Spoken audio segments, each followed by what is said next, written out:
Hi, I bring you all sartorial greetings. You know, here is where we talk about all things sartorial, image, style, and of course, perception. So today, there's something that I would want to share with a few gentlemen and of course ladies out there who always desire to know more, who ask the questions why and how. Today I want to talk about fabrics, not just fabrics. I want to talk about that little S sign that you always see inside the breast pocket, the inner side of a jacket. When you get a jacket, there's this sign that they always put on a jacket, is this little S. For some people, you know it as the supers. Yeah, I'm talking about the Super 80, the Super 100, 120, 130, 140, 150, 160, 170, 180, even 200 and above. Yeah, they are above these days. There are a lot of questions and confusion that goes around everywhere. For a gentleman watching this, I am sure sometime in your life as a gentleman, when you're buying suit or you're making something with wool fabric, and a salesman have had to tell you, oh, this is super this or this is super that, you've wondered, what is this super about? Why are you guys trying to confuse us? Well, I'm not going to delve into a lot of the history as to why this came about. Oh, as a matter of fact, let me even tell us a little bit about the history, because I'm a student of history. I believe that for us to really understand any subject matter, we should know where it is coming from, where it originated from.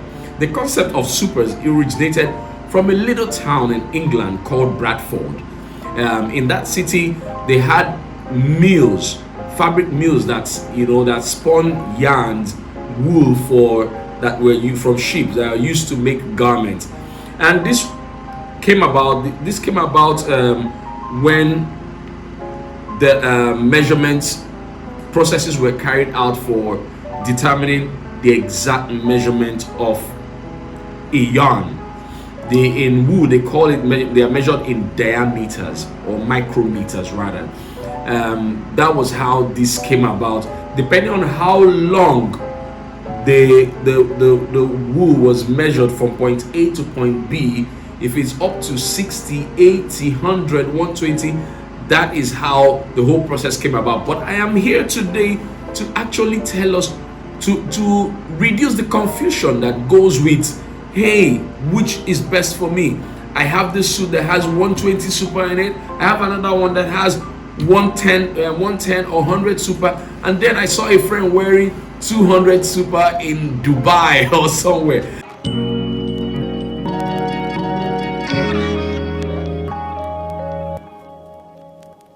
So here with me we have a fabric swatch from our friends from Lanofucho Ceruti. It is written 180 super. Naturally, when you see a fabric swatch like this that is written 180 super, compare it to a suit that is written 80 or 100. One of the difference that is quite noticeable is the thinness, the finesse of the fabric. For example, this, you put it by your skin and it's so soothing, mamma mia, it's so lovely. I mean, but it does not mean that it is necessarily better than 100 super. That is the essence of my discussion today. Because if you go about saying that you want to stick with the higher supers, you want to, you're the big boy, so you want to splurge, you want to buy only the best, having a 200 super or even a 250, 260 super does not mean that your outfit is going to look better than someone that theirs is just 120 super. As a matter of fact, this is critical. I want every beginner, I tell most beginners that are just starting, and beginner, I don't mean someone that is just out of college. I mean those that are moving from regular stage in career and moving into managerial. That is when you should be able to afford a good 120 super suit. I advise them to go for 120 super or even 100. The most important thing is the construction of that garment and the region that you are in. Those are the two most important things, the purpose it's going to serve. If you say because you have made some top dollars, so you want to go for a 180 like I'm having here from Ceruti, or you want to do a 160 or even a 200, There are other concerns like the construction, the tailor that is making a garment from you from that fabric. Can they handle the finesse and the delicate nature of that fabric? Or they would have been better, like generally speaking, most tailors can handle an 80 super, 100 super. Now let me make you understand this better. It's like a Lamborghini. You present a Lamborghini and you present a Toyota Corolla, right? Okay, maybe that's a little bit extreme. Why don't we say a Mercedes and a Maserati or a Lamborghini?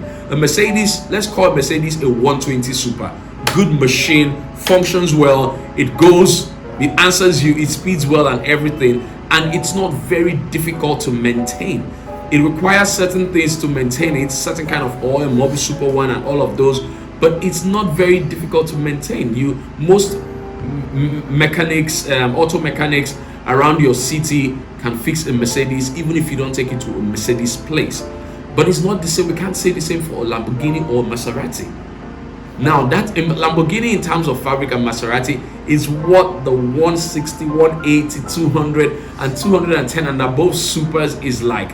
It is good, it is sweet, it feels good on the skin, but the maintenance is on another level.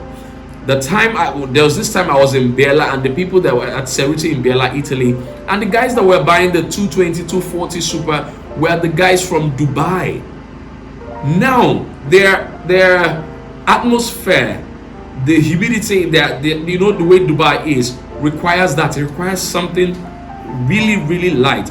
I will not advise my customers or my friends in a place like Massachusetts or in Vancouver, Canada, to want to buy a 180 or even a 200 super because their friend in Dubai did that. No. The question I would ask you is, how many times are you going to wear that suit in Massachusetts that is generally cold at times, or in Vancouver? Think about it. That will not be a wise sartorial investment that you make in your wardrobe. No, you're better off sticking with something lower. And when I say something lower, I'm talking about the 130, 140, 150, at most the 160. What is important is the construction. I keep saying this about the construction. If your tailor cannot handle the fabric very well to make it in such a way that the garment drapes the way it ought to drape on your skin, it's not every tailor who can handle. From my own experience, I can tell you free of charge that it's not every tailor who can handle a regular wool fabrics that does not have a super in it, who can also handle a 180, 200 or a 220 super. Now a final thing I would like to touch, and this has to do with the tricks in the whole super debate amongst salespeople and garment manufacturers. There's this trick that is done whereby you look at something. So there was this one time I found myself at Macy's in New York at 7th Ave, and I saw a brand, a suit brand, a jacket brand. They had in it 150 super, and it was going for $399. $399 means $400, and they called this suit a 150 super. I smiled, I just laughed. I know some of you may have seen such, or you even have in your wardrobe, and you say, hey, I bought this 120 super, this suit is 120 super, but I bought it for $300.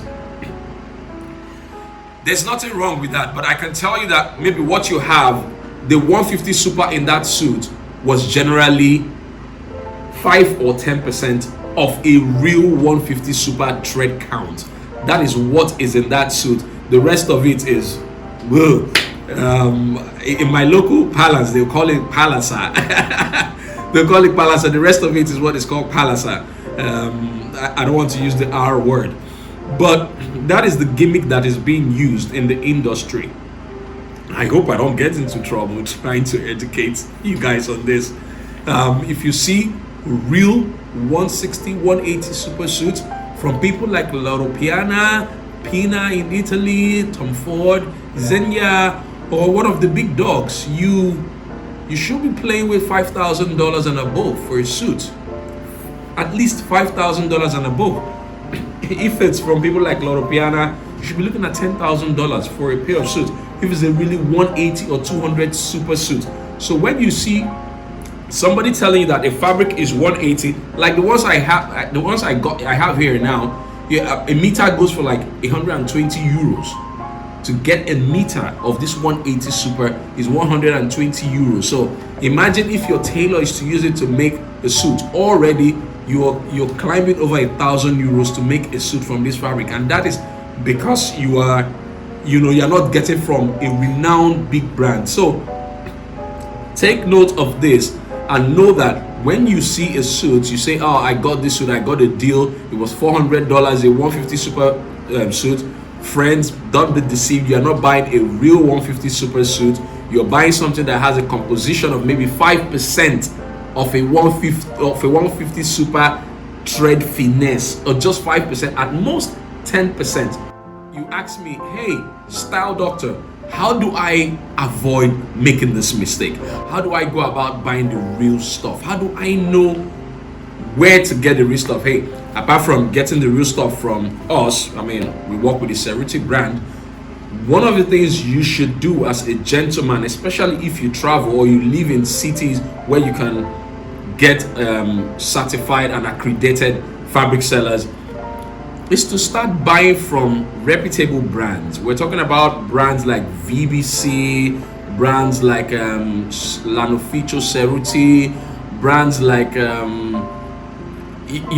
they all may not come to my head right now, but there are a few heritage brands that have built brands over 100 years.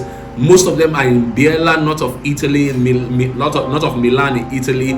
Those are the people you're sure. Even in the UK, there are a couple of good fabric mills in the UK that when you buy fabric from, you are sure that you are buying from the authentic source. You're sure that when they tell you that is a 120 super, everything about the fabric is a 120 super, and you are not being told that you're getting a deal, and instead what you're getting is 5% 120 super and the rest is whatever it is. I mean, I know some of you have some of these guys that travel around the world, come to your city and telling you, my friend, this is good fabric, is this wool and that wool. Hey, those guys they're just what it is. They're just trying to sell you stuff anyhow. But hey, friends, I hope I've not, in any way at all confused you some more as it relates to understanding supers, but being able to educate you and also convince you to know that, hey, this thing, the number on it is not as important as the construction, the weather, and taking into cognizance the maintenance of your garment. So that is going to, I'd like you to tell me what you think, your experience, share your experience. Let's get these sartorial conversations going on. You can comment down below, share with a friend, subscribe to our page so that we can be sharing more sartorial conversations with you. Until the next time we meet again, my name remains Uche Nnaji, your style doctor, and this is me saying, always remember to put your best foot forward and remain sartorially correct. Bye.